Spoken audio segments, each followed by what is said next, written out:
So what is cannabis? It's a plant. It comes in three varieties: sativa, indica, and ruderalis. Sativa is essentially something that comes from the Asian environment. Indica comes more from the Southern Asian environment. And ruderalis is a shorter plant that is more medical use. Cannabis contains substances called cannabinoids. I updated this presentation this morning and had to change what was previously 66 plus cannabinoids to 100, because that's how fast the science is developing. It was only a few months ago, a couple of months ago, people believed there were about 66 cannabinoids. We now believe there are about 100 plus. There are also in cannabis things called terpenoids and things called flavonoids and other aspects. But all these things have an effect. I mean, we don't really fully understand how they all have an effect, and we don't really fully understand which are the key ones. But the key cannabinoids, which you will probably have heard of, are THC or tetrahydrocannabinol and CBD or cannabidiol. But these are the CBN, CBD, THCV, and CBC cannabichrome are recognised as being important ones, and increasingly we're beginning to understand the various subtle effects they have and the way they interact and work together. All right, I mentioned the endocannabinoid system, and this is perhaps, if there's one piece of information that I'd like you to take away from tonight, it's this, because this is crucial. Dr. Raphael Mechoulam is an Israeli doctor, and he discovered, in 1964, he synthesized for the first time THC, which he recognized as being the substance within cannabis that created the high. And then in 1988, he discovered the CB1 and the CB2 receptors, which are in the brain and spread throughout the body. These are receptors which the cannabinoids lock onto. And in 1992, he identified in the body endocannabinoids called anandamide and 2-AG. And anandamide is chemically equivalent to THC, and 2-AG is chemically equivalent to CBD. So these are substances that we produce naturally in our body. We now know, for instance, that people used to talk about the high you get when you do exercise, you go out running. People used to say it was the release of endorphins. We now know, in fact, it's the release of endocannabinoids. So that buzz you get from exercise is in fact being produced by a chemical in your body, which is chemically identical to the chemicals you find in the cannabis plant. The endocannabinoid system exists in mammals, fish, reptiles and birds. It controls pain relief, sensation, appetite, taste, the gastrointestinal system, the central nervous system, the reproductive system, the immune system. All these systems we now know are regulated by cannabinoids. It's fundamental to all aspects of life. And the extraordinary thing is that the only source of cannabinoids outside the body is the cannabis plant. Now you might say, this is why it really is something that can benefit so many different conditions and problems.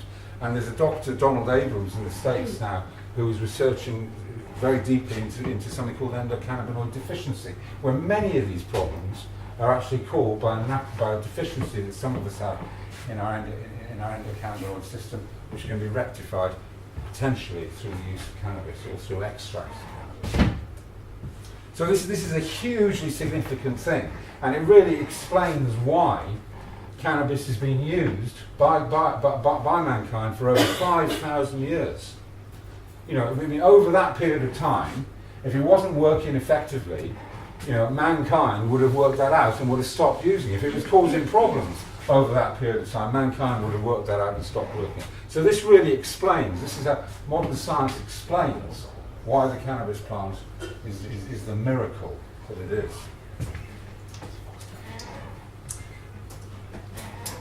In terms of its medicinal properties, it can be an analgesic, it can affect pain, it can moderate pain, and CBD is the cannabinoid most well known for that. Antispasmodic. You will have heard of cannabis being used to treat MS, and that's undoubtedly the condition in which it's most well known. And spasticity, or spasms in MS, where you get uncontrollable movement of the limbs. It's extraordinary, and I've seen it with my own eyes many times now, how people who really can't get around at all, can't even get out of a chair, well, will smoke just a little tiny piece of cannabis, perhaps just one inhalation, as it were, and suddenly they can move around normally. It's remarkably, for all the nonsense you hear about cannabis causing psychosis, cannabis is also proved to have antipsychotic properties. It's anti-inflammatory, it can reduce swelling and pain. Anti-cancer, there's a lot of hype about cannabis and cancer, but it is true that experiments have shown, in vitro and animal experiments have shown, that THC kills cancer. And we know about the marijuana munchies, as they're called, appetite stimulants. However, despite all this, both the UK and the US government say that cannabis has no medicinal value. You might think, how absurd can that be, and what hypocrisy it is. In the UK, the Medicines and Healthcare Products Regulatory Agency have now approved Sativex. Sativex is a whole plant extract of cannabis. It's made by taking cannabis, two particular strains of cannabis, one's a sativa strain and one's a ruderalis strain, chopping it up, mixing it up with an extraction substance, which in fact is liquid, is dry ice, is carbon dioxide, and heating it gently under pressure. Same thing can be done with alcohol. Then they add a little ethanol to it, and it precipitates an oil. And so what you have effectively is concentrated liquid cannabis, and that's what Sativex is. And this has been approved by the Medicines and Healthcare Products Regulatory Agency, and yet the UK government still says cannabis has no medicinal value.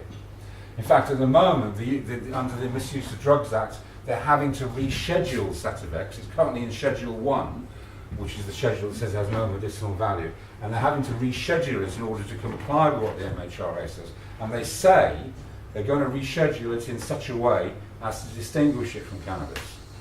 But in fact, there is no distinction between it and cannabis. So this is a real difficult problem for the government, and something which we don't know what's going to happen. In the US, they said the same thing, it has no medicinal value, yet in 2003, I think it is, the US government registered this patent. Alzheimer's disease. THC has been proven conclusively to slow down the rate of progression of Alzheimer's disease faster than any currently approved prescription medicine.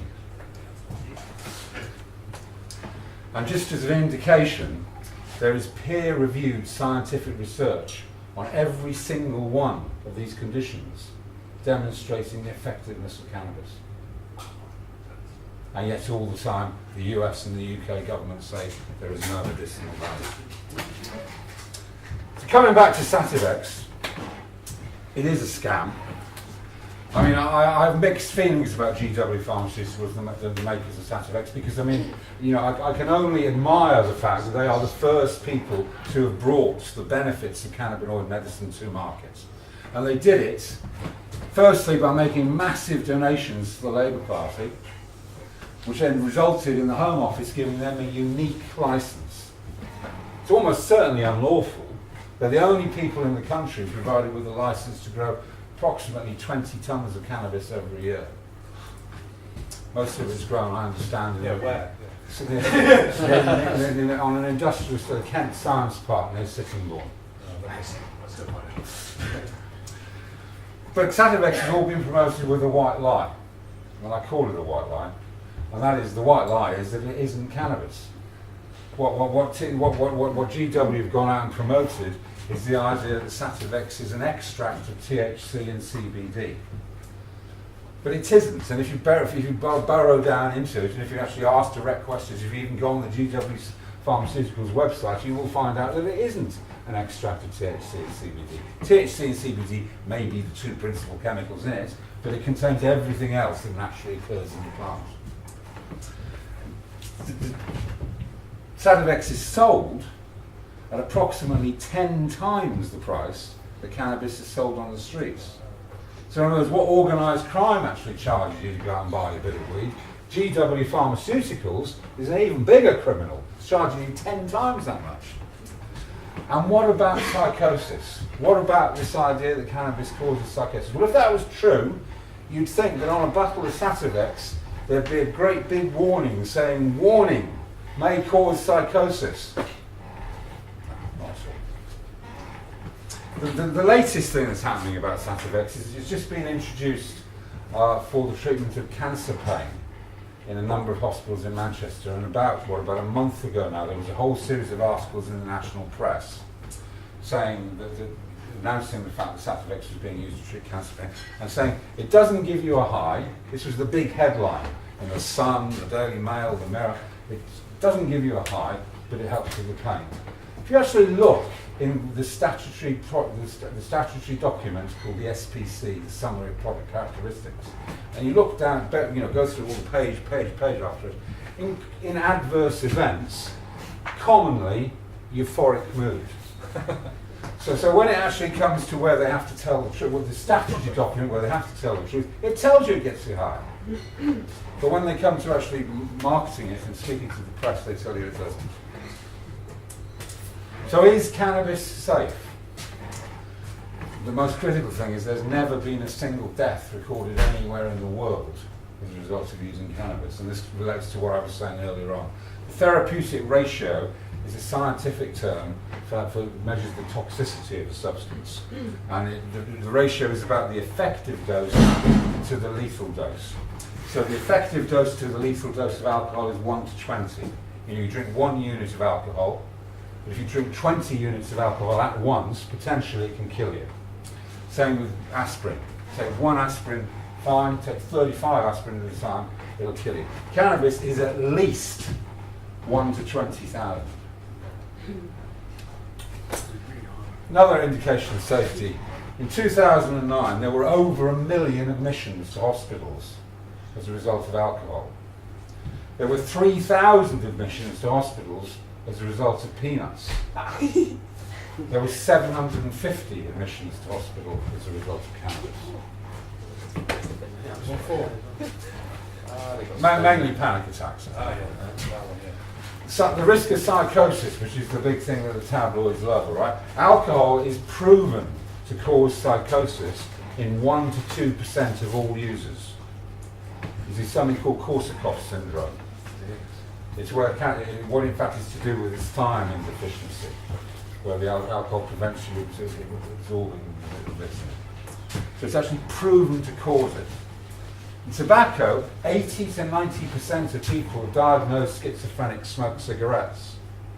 I'm not saying that tobacco causes the psychosis, but that's in terms of cannabis, the correlation, and these figures, okay, these figures are not cherry-picked. I haven't gone and found out the best study that I can to suit my case.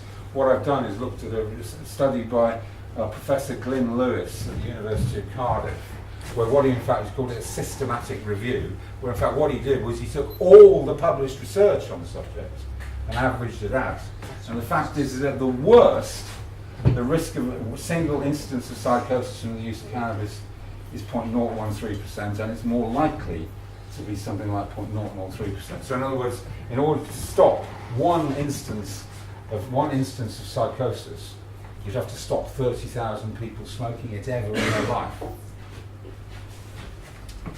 Now in terms of lung damage, which is the other popular thing, extraordinary enough, the biggest study of its type ever done by Dr. Donald Tashkin at University College Los Angeles showed that he looked at people who've been smoking cannabis neat, smoking cannabis with tobacco, and people who just smoke tobacco.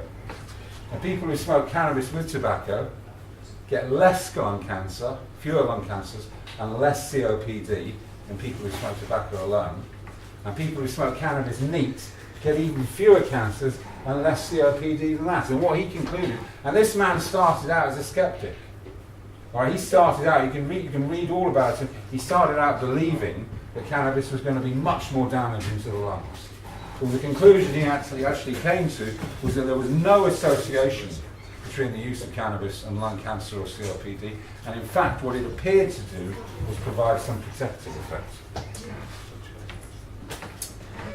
So, moving back to the financial thing, we published last month, on the 14th of September, we held a press conference in the Houses of Parliament, And we published a study which we commissioned from an independent research organisation called Taxing the UK Cannabis Market. So these figures that you have here, these are the most up-to-date figures there are.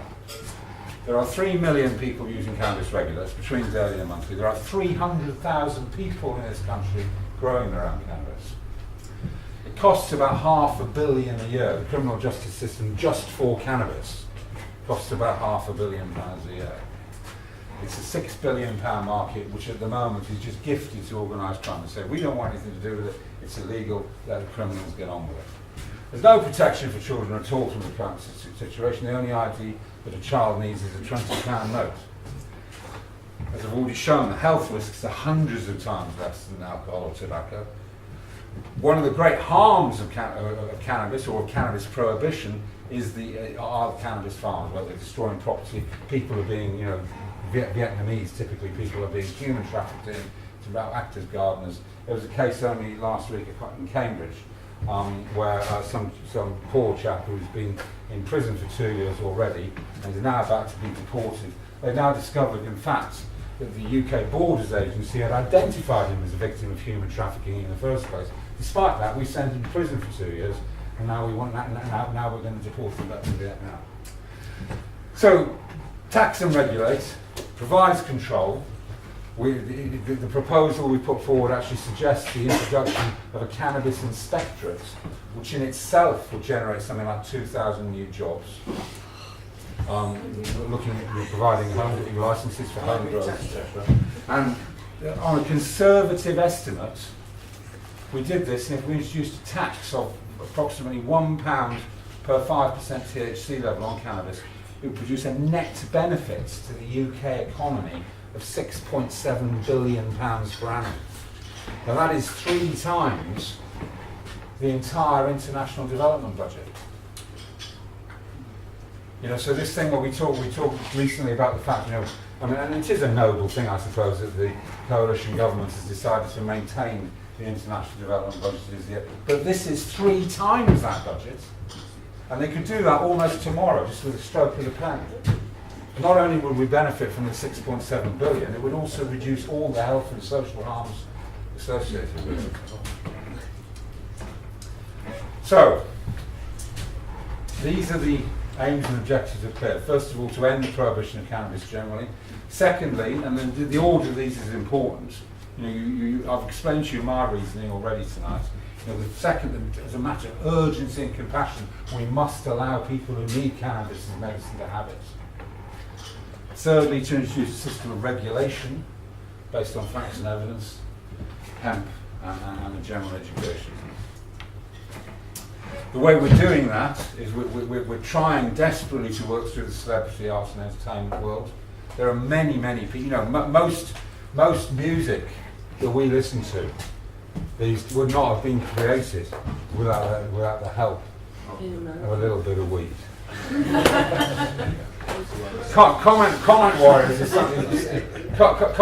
warriors is something we do. Every single day there are stories in the press, particularly about cannabis farms. And what we do is on our Facebook page, every single time they come out, we put it up there and we ask people to go onto the newspaper website and make a polite, intelligent comment. And if you go on them now, and I'm proud of this, I really am proud of this, you go on any newspaper, anywhere in the country, anytime there's a cannabis story, there's clear members up there commenting, telling people the truth. And it's not going to, I don't suggest that's going to have an immediate effect, but we've been doing it for over 6 months now, and when we've been doing it for 1 year and 2 years, it impacts on newspaper editors, it impacts on journalists, anyone who goes to see again and again and again. I believe that's going to work. We will run election campaigns, as I mentioned earlier. Legal Remedies is a campaign we're running where we've now got approximately 30 people who are medicinal cannabis users. We have them go to their own doctor. We've had their own doctors provided them with written support. So it varies from doctor to doctor. Some are very supportive, some are less supportive. But then in addition to that, what we've done is we've identified doctors in Europe, one in Germany, one in Holland and one in Luxembourg, who are prepared to write prescriptions. So what we plan to do is to get these 30 people prescription. And then what we're going to do is they're going to apply to the Home Office for a license to import medicinal cannabis from Holland. where it's produced under government auspices. And the Home Office is going to say no. And we're then going to take the Home Office to judicial review. So we're going to take them through the courts. And there are various other the Press Complaints Commission is something I spend far too much time on. But I mean, I've sworn, I've vowed that every single time there are untruths, and they happen every day, printed about cannabis in the newspapers, I will call them to account. We've read something like 40 complaints already this year. The truth about cannabis is clear. Thank you very much for listening.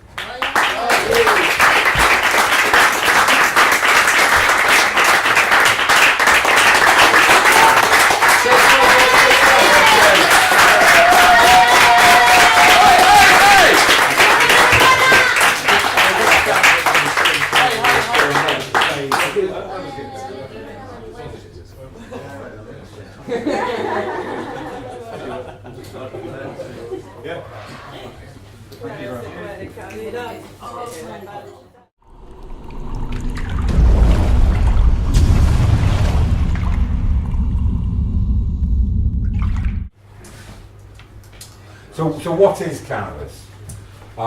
It's a plant. It comes in three varieties: sativa, indica, and ruderalis. Sativa is essentially something that comes from the Asian environment. Indica comes more from the Southern Asian environment. And ruderalis is a shorter plant that is more medical use.